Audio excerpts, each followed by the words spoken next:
Carlos, and thank you in particular for not singing happy birthday to me. I really appreciate the restraint. And thank you, Jon Mitchell and the Chamber for another great job in organizing this annual event, and of course the Webster Bank for its enduring sponsorship. I want to thank also Headmaster Bernadette Coelho, who is probably somewhere in our midst working hard and putting such a great event together here at the high school, and for her hospitality. You can't help but, as you look around, to note that many high schools put up banners. They put up banners for conference championships. Here at Bedford High, they just do it for state championships, and that says a lot about the school and its commitment to excellence. In years past, I've begun my remarks by welcoming my wife, Ian, but unfortunately she cannot be with us today because she's traveling for work. So in her absence, I just wanted to be known how much I appreciate her love for me and support for me in our city. But I'm also not without family today. It turns out that two of the students assembled in our midst are related to me, but I swore that I wouldn't draw attention to them while they were in the midst of their friends. Suffice it to say, their father is very proud that they are here today. I want to welcome all the students who are gathered here, and I plan on directing some of my comments specifically to you. I want you to enjoy the occasion, and I hope you learn something as well, because after all, you're getting to skip out on class. For those students who have not attended a State of the City address before, it is, as the name implies, an occasion to take stock of how things are going in the city. So let's take a moment to do just that. Thanks to the hard work of residents and city employees, there is tremendous progress to report. Not once, as Carlos was getting at, but twice in the last 5 years, in Bedford, Massachusetts, a city that has suffered from decades of chronically high unemployment, led the entire United States out of nearly 400 cities in the year-over-year drop in its unemployment rate. There are over 4,000 more people in the city working today than there were 5 years ago. Now, the growth has been across the board. For the first time in its 60-year history, our business park was full. Every lot either occupied by or under a purchase and sale agreement with a major business. The volume of building permits is the highest in memory. This year, we secured approval from the Federal Aviation Administration to run regional commercial air service at our airport. In Bedford, we have a real airport now. And the port is growing and diversifying its industries. New Bedford has become the center, the undisputed center, of the commercial fishing industry on the East Coast, with a 67% increase in out-of-state vessels landing here. There are more North Carolina scalpers now landing in New Bedford than in North Carolina, while cargo tonnage and recreational boating activity has expanded faster than at any point in a decade. And the port is about to become the launching pad of the American offshore wind industry. But the progress goes beyond business and job growth. In the last 3 years, New Bedford has seen double-digit drops in its crime rate. We've become a national leader in renewable energy and energy efficiency, with one of America's most robust municipal solar programs, all of our street lights on LED technology, and more electric cars in our municipal fleet than any other community in Massachusetts. Our schools were removed from state monitoring, and the 4-year graduation rate is now the highest it's been since the state started tracking that figure. And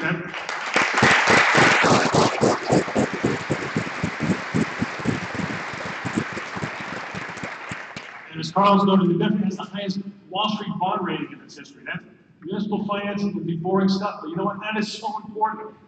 I could go on. The list is longer.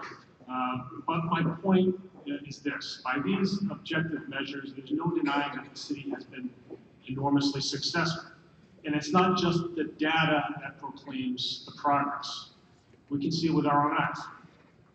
As residents and visitors consistently note, the city has become cleaner and neater, especially after we went to automated trash collection and became serious about street sweeping. Graffiti is rare, and we really have to go looking for it because we've been downright compulsive about removing it. We've planted thousands and thousands of street trees. We can now walk on the fabulous Harbor Walk and Cove Walk, and can enjoy 5 new public parks. We built new zoo exhibits for the first time in a long time, and the attendance at the zoo is soared. We built new schools and renovated many others. And we have a new $50 million marine science facility and new public safety centers on the waterfront and in the south end in the pipeline. Our schools and our city buildings are getting makeovers, especially City Hall, which has been painstakingly restored by Ken Blanchard and his team. I want to give Ken a particular shout out. When the weather gets warm, check out City Hall.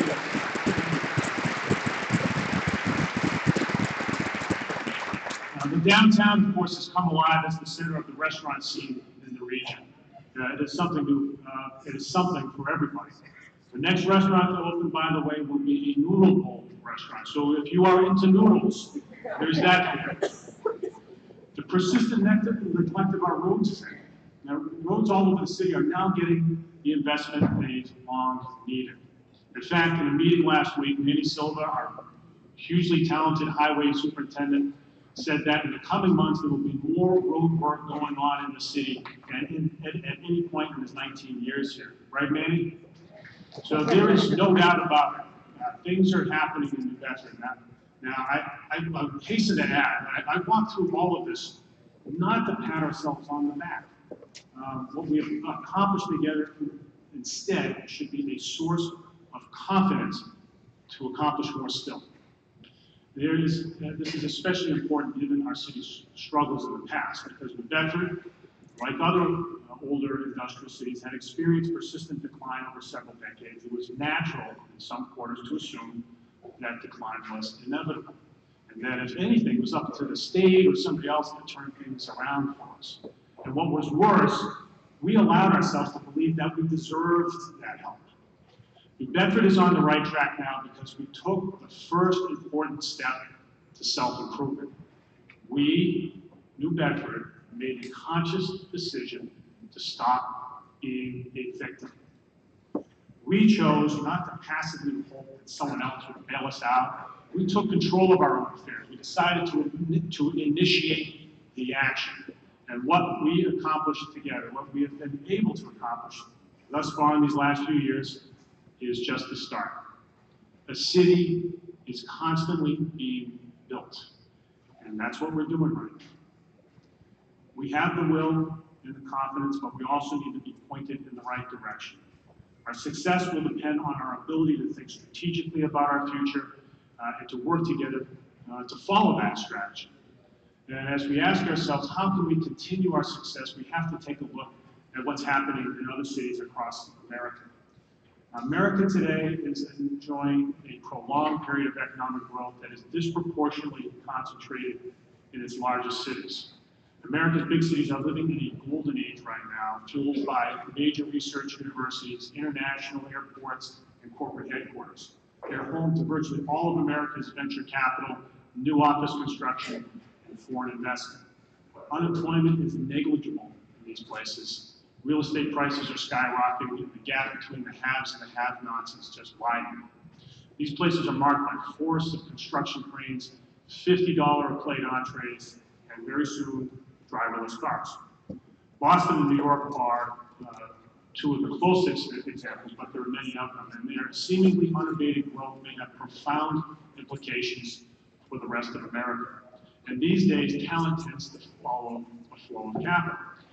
The high school students who are here with you today are an accomplished group. If I ask them to raise their hands if they were interested, and when they're done with their education, to move to New York or Boston or some other big city, I suspect more than a few hands will go up. Don't raise your hands, keep your hands down. The answer is too painful, actually. But we shouldn't be surprised by the reaction. The talent range from Greater New Bedford, from young people from Greater New Bedford is nothing new.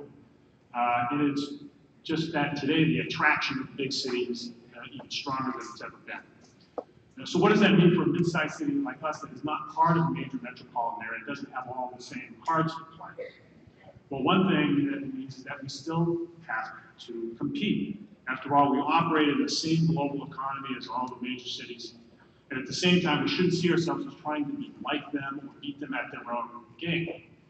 We can be something different and indeed preferable. In an America where the biggest cities are becoming more congested and expensive, in some cases more violent, a city like ours can offer a more manageable alternative. Here and in other mid-sized cities, one can have those things that people like in urban places, really nice public spaces, walkable streets, cultural amenities, interesting architecture, and so forth, but without feeling crushed and disconnected at the same time as so many people feel in big cities.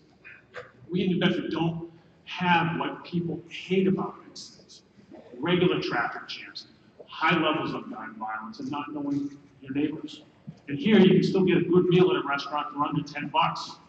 My point is that a city doesn't have to be a major metropolis to be successful in offering its residents an opportunity for a good life.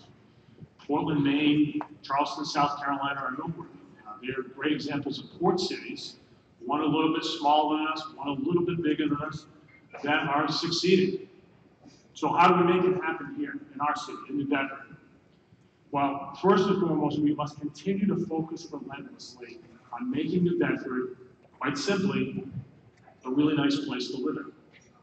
Now, this might sound like I'm just stating the obvious. Of course, everyone wants to have safe neighborhoods, more pleasant parks, cleaner streets, high-performing schools. Local government, after all, is set up to facilitate such things. But the point I'm making is that enhancing the city's quality of life shouldn't be seen simply as an end in itself, but as a means to sustaining the city in the long run. We will attract more business and excite greater civic participation in what people believe that this is a place they'd like to live in. A high quality of life is a great selling point for any city. So we've been proud of how we've been able to elevate the city's quality of life these last few years, but there's an awful lot more to do. So let's talk about those key areas. Successful cities protect the well-being of their residents, and we've made great strides on that front. Despite a spike in homicides last year that didn't fit any particular pattern, the crime rate in New Bedford is down significantly over the last few years. The reality is that the crime rate in New Bedford compares very favorably with that of other cities nationwide and in the Northeast and in Massachusetts. And that's a tribute to our officers and the leadership of our police chief, Joe Cadero. We want to give Joe a strong shout out.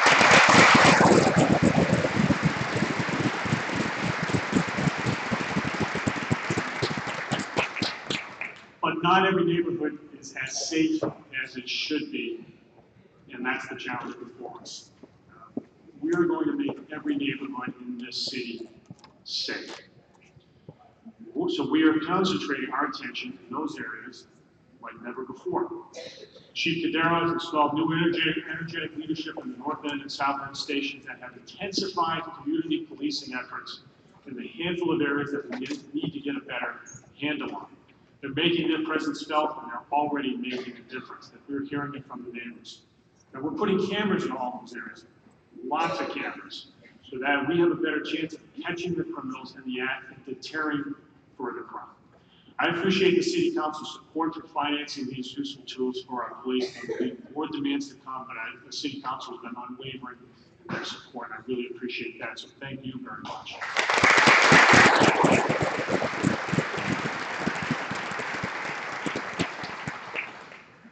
In the next year, the police department also will become far more sophisticated in its ability to analyze crime trends.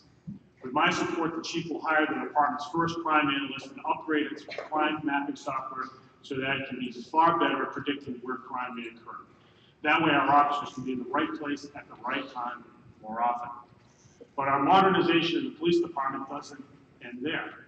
In the next several weeks, we will have the results of a year-long review of the department. It's been more than 20 years since the last review. The last one was done in response to a lawsuit. This time, we're doing it for a different reason. We're undertaking a thorough and candid self-assessment because we want our department to go from good to great. And that will make a big difference in the everyday safety of the lives of the residents of our city. I expect many useful recommendations will come out of that report, but one of them probably will be that we should continue to target recidivism. Most criminologists will tell you that in any city, even a big one, A disproportionate amount of crime is committed by a tiny fraction of the population. It's true here in New Bedford.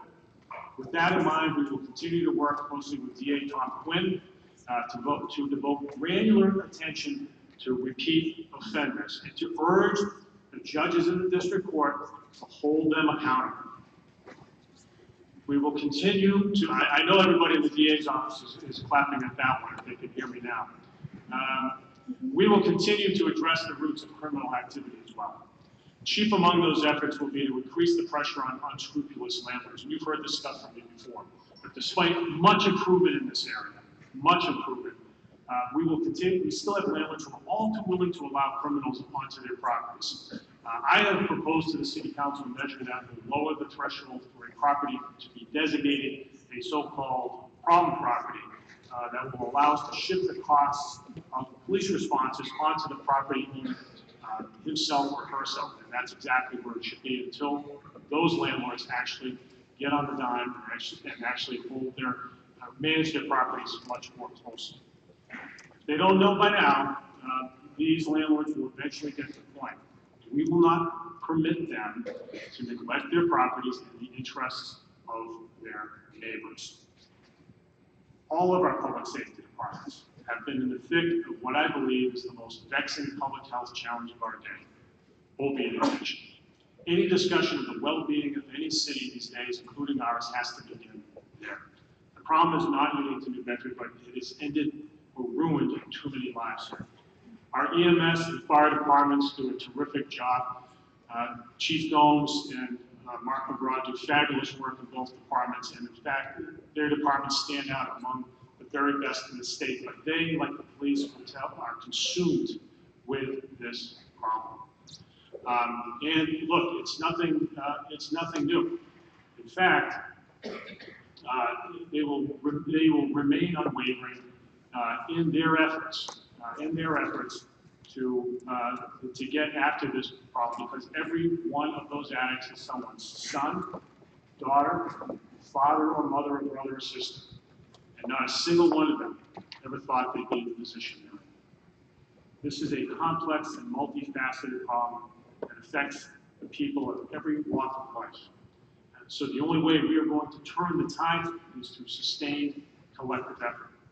Our opioid prevention task force has made great strides, and I can report that in 2017, overdoses in the city dropped some 19% over the previous year, and that's really encouraging. But there's a long way to go. I want to thank all of our first responders, public health personnel, and everyone involved in this battle now and in the days ahead.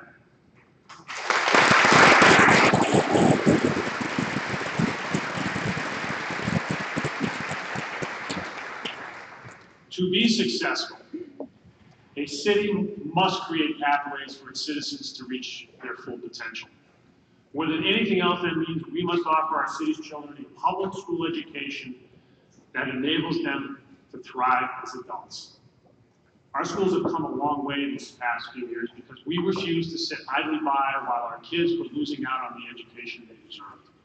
We now have a school system that is clear in its academic goals, manages taxpayer dollars reliably, and has raised the standards for academic instruction. We have improved immensely the teaching of non-English speakers and upgraded technology and revamped the entire curriculum and have done so much more. The work has produced real results. Most notably, the state has ended its monitoring of the district, noting that it is a completely different district than it was in 2011 when the state's monitoring started. There has been a steady rise in test scores across the majority of schools and a marked rise again in the four-year graduation rate. New Bedford High School in particular, under the leadership of Headmaster Coelho and the hard work of the teachers in this building, have accomplished so much. The place has been reaccredited and has seen unmistakable improvement in instruction, millions of dollars in investments in the physical plant, especially in technology, and new programs like the AP Capstone that will enable high-achieving students like the ones right around us to be more competitive in college admissions. But make no mistake, here too, the work is not done. Among other steps, the quality of instruction must continue to improve, and support for ELL and other high-need students must be beefed up. We also need to address the glaring challenge of retaining students in the district, as more and more families have chosen to send their children to other schools in the last few years. It would be simplistic to chalk up this problem entirely to helicopter parenting. The district has to do far more in the areas that make schools attractive by investing more still in facilities and managing them well, strengthening extracurricular offerings so that they again become a motivation for students to go to school, and creating an orderly but engaging culture that every student and parent wants to be part of. As the school committee goes about selecting the next superintendent, let me be really clear about one thing. There will be no relaxing of our effort to improve our schools. We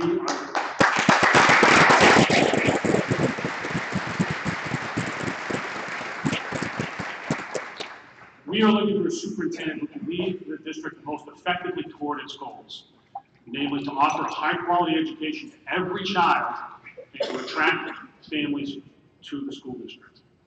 Taking the school district to the proverbial next level will require energy and persistence. It will require the building and rebuilding of relationships that are necessary to support and nurture a strong school culture. It will require the ability to connect and establish trust.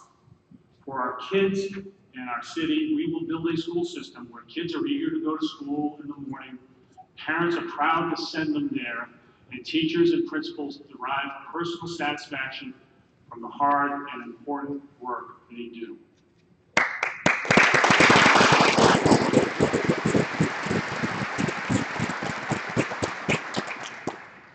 We will also continue to invest in those qualities of place that make living in New Bedford pleasant, interesting, and rewarding.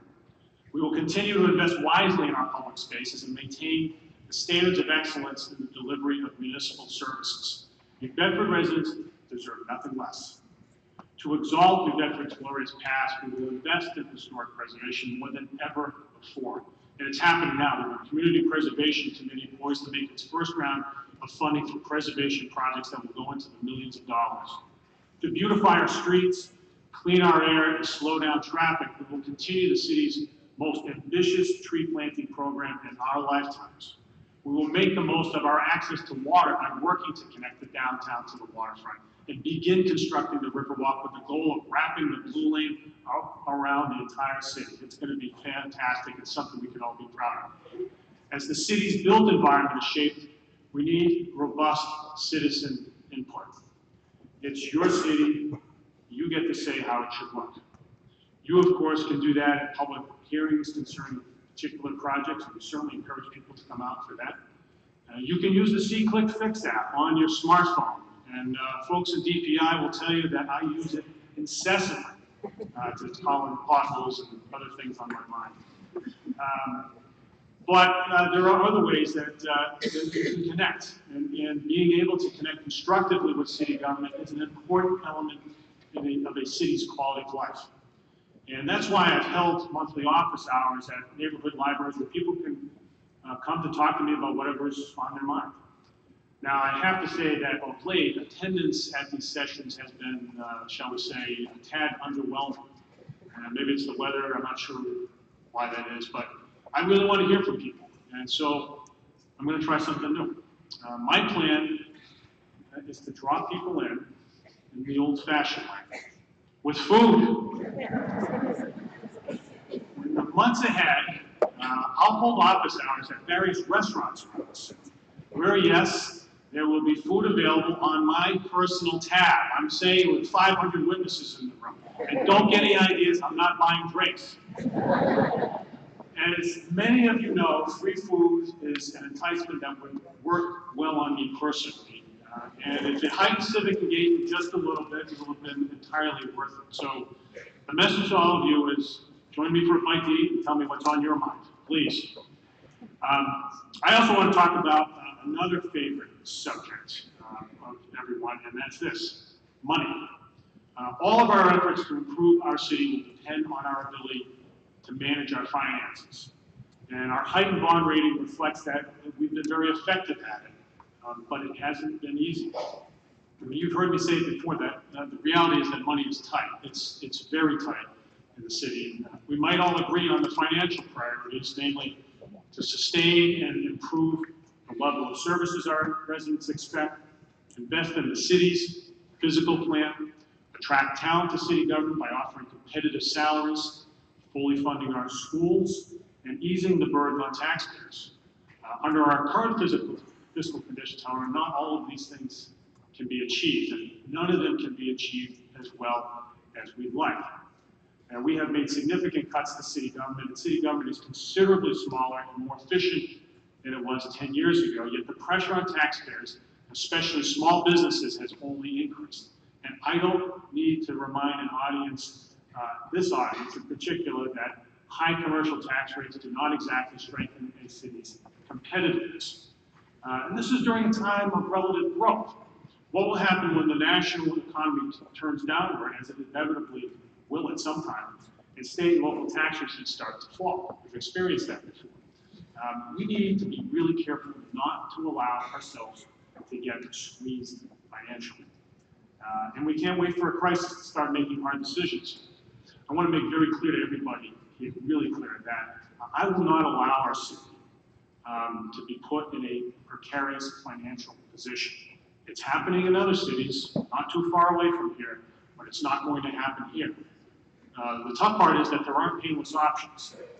We will continue to reorganize city government to increase efficiency, as we've done with considerable success. We'll make every effort to expand the tax base by encouraging the development of underutilized public property, and that's why the municipal golf course redevelopment project is very important. But unfortunately, these steps alone won't do the trick. Spending has to be reined in.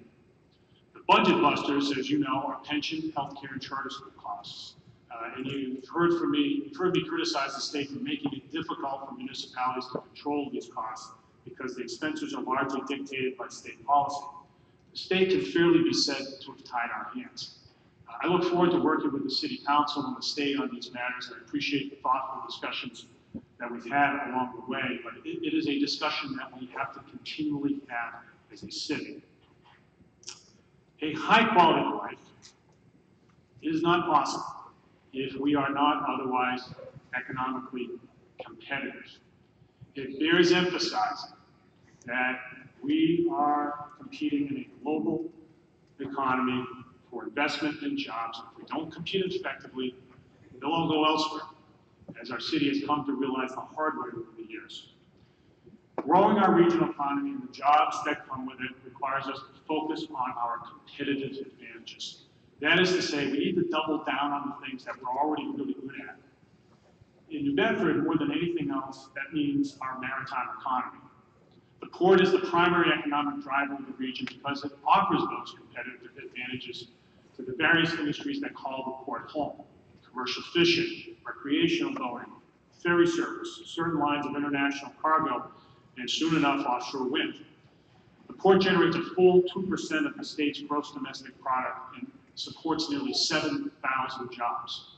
And as reflected in the port's strategic plan that was released just yesterday, there is potential for significant growth in the years ahead.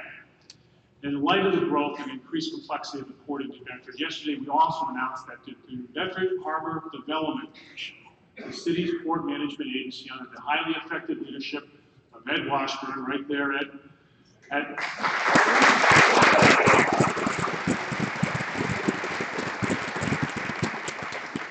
The Harbor Development Commission voted to change its name to the New Bedford Port Authority.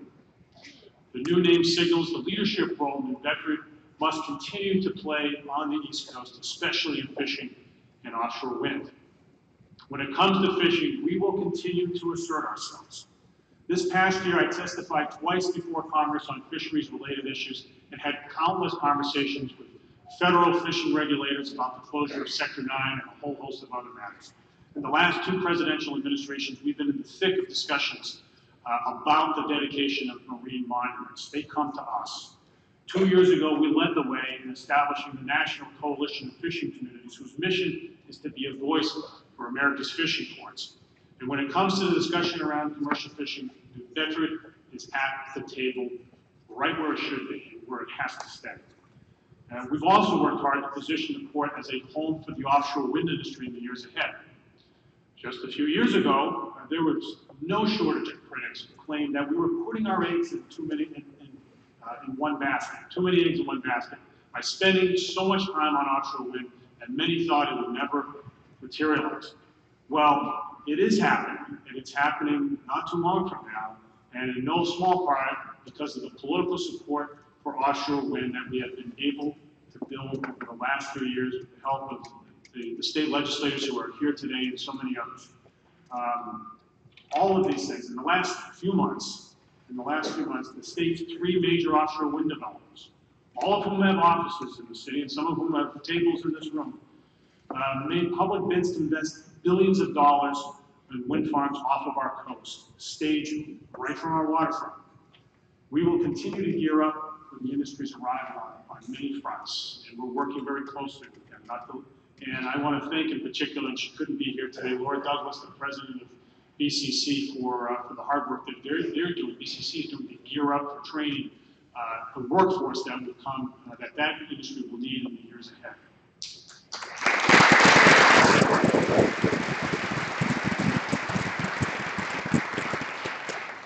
As encouraging as these developments are, we need to continue playing our cards right.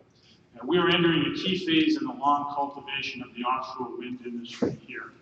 And we will assist the industry however we can to settle into the port and into the city as seamlessly as possible. We want them to succeed. We want them to be here for a long time. And their arrival here is downright historic for the city. It'll be incumbent upon us to anticipate the industry's needs and, among other efforts, to pursue wise investments in port infrastructure to support it. At the same time, it'll be important to do everything possible to ensure that the commercial fishing industry and the offshore wind industry coexist successfully in our port. Fishermen have raised legitimate concerns about safe navigation and other issues. I believe that these concerns can and must be addressed effectively so that both industries can prosper alongside one another right in our port.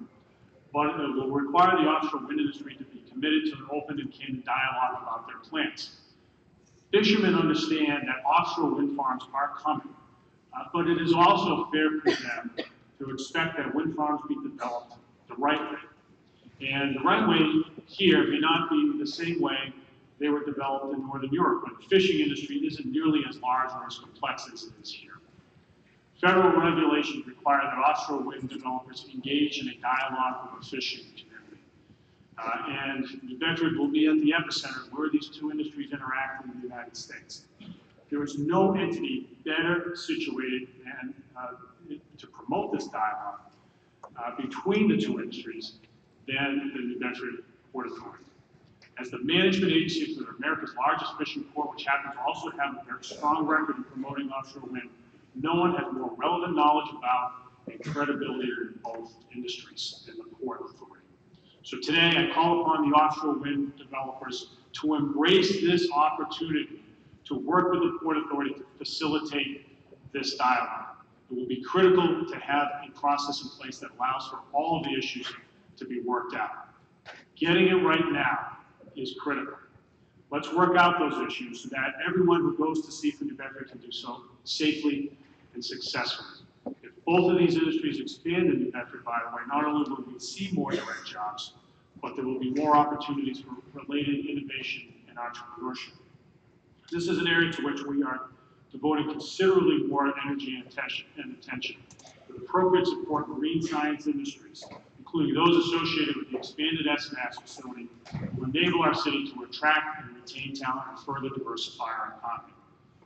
And the work to grow the economy is hardly limited to the waterfront. As you heard me say before, every successful city has a vibrant downtown. There is no exception anywhere. And now that is becoming true here in New Bedford. The downtown itself and its cultural centers like the Whale Museum and the Sanitarium are enormously important economic assets, and they're doing very, very well these days. We will continue to cultivate residential development in our downtown so that these institutions can be supported appropriately and allow for more restaurants and retail to grow in our downtown and to bring more people in. It is playing out that way in a number of places. It could play out here as well. And the downtown and the rest of the city will benefit from the work being done on the city's first cultural plan. Having established the state's only municipal arts fund, we will soon have a cultural plan that will enable the city's arts scene to come alive like never before, and that's really exciting.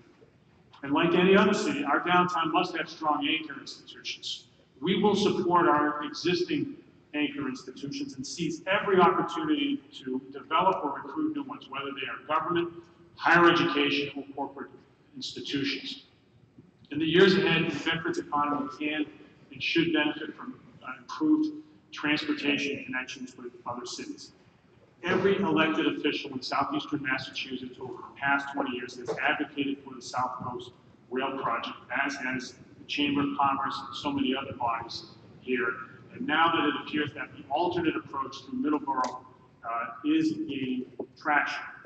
But by and large, this is a positive development. While we in Greater New Bedford have come to appreciate that the project will not represent the economic salvation of the region as it has long been portrayed to be, the connection would offer one more good reason to live and invest here. Another important set of connections will come through our airport. Now that we can offer commercial air service, there is the potential in the years ahead for any one of us to conveniently fly out of New Bedford into the nation's airways and go wherever we want. And it is indeed starting to happen, and that's really exciting. If we are able to make the most of this opportunity, we have to recognize that we are running a very different airport these days, and we have to plan well. So I am announcing today that I have asked former Precise CEO David Slutz to head up a review panel to advise the city and the Airport Commission on how our airport can reach its full potential. The panel will be comprised of a number of business leaders, some of whom are in this room, who will work directly with a consultant to establish a long-term strategic plan which will shape the airport's operations in the years ahead. It's a major undertaking, but given the potential of our airport, it's high time that we take it on.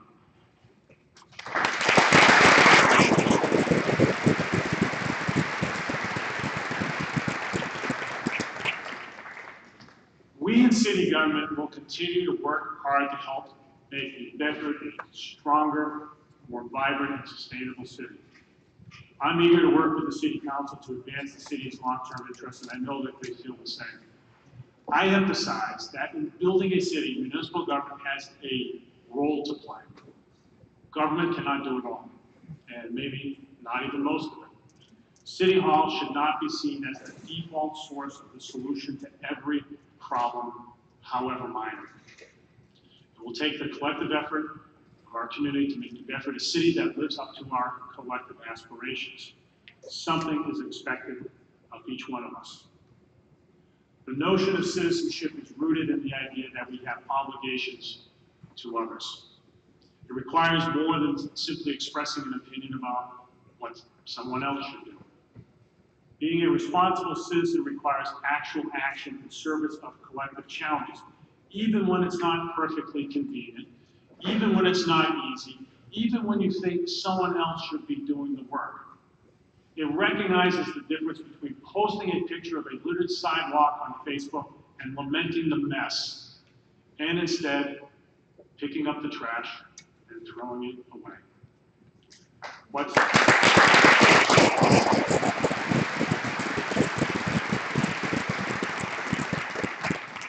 expected may vary from person to person, but everyone has something to offer. If you are a business leader, we have many of you in the room here today, chances are that you have more to offer than most. Successful cities are invariably ones where business leaders own the challenge of urban renewal and work collaboratively with government toward that end. They recognize that the long-term prosperity of the city is in their personal interest and that of their organizations. They have not only the expertise and leadership skills to offer, but the resources and prestige of their organizations as well. Now, I'm not talking about charity. I want to be really clear, although that's clearly welcome. I mean rather that if you profess a devotion to the city, there are ways to act on your devotion without unduly compromising your bottom line. And there are great examples all over the place. They are not hard to find of that kind of leadership. There are business leaders like Lynn Mastera, the CFO of Precise, who books all of her company's business visitors at New Bedford hotels unless they're full. And with a new hotel opening up soon in the downtown, there'll be more opportunities for this. And that's easy. There are those like Henry Wayner, who decided to expand his business quite substantially in the middle of the city, instead of in nearby communities where it might have been a little less expensive. It's someone like Tony Sapienza, who spends countless hours pulling together business leadership through the Regeneration Committee to support and promote and propel the city's strategic priorities. And it was you, many of you in this room, including the leadership of the chamber, who spent time campaigning last year for the 4-year mayoral term because you recognized that it was in the long-term interest of the city and the entire region. Now, give yourselves a round of applause for that.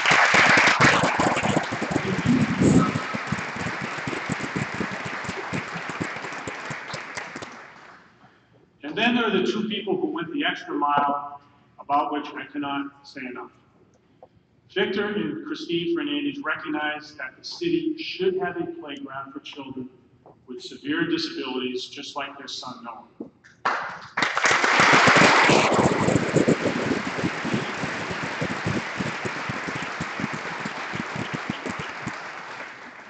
They knew as well as anybody that every child should have an opportunity to play outside with their peers.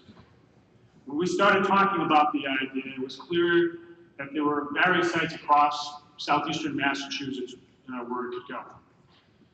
But Victor said to me, we really wanted to be in the city.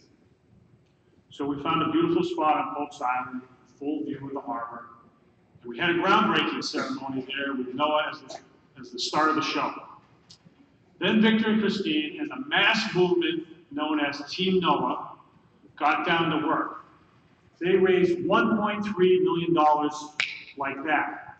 And they rallied numerous businesses to promote it, to give in-kind donations. And Victor's own company, Fernandez Masonry, devoted countless hours to the construction of the playground this past fall.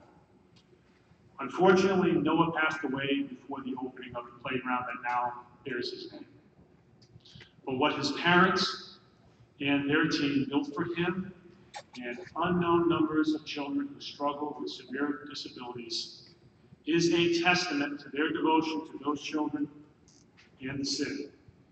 It is the finest playground of its kind in the Northeast. It's not beyond. It really is. And it will put smiles on the faces of children and families for years to come.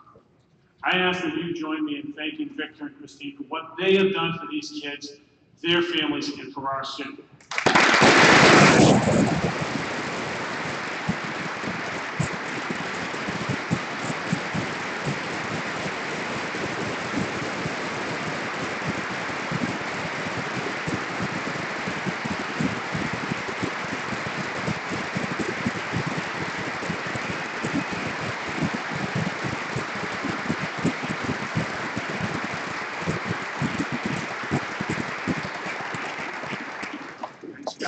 Thank you.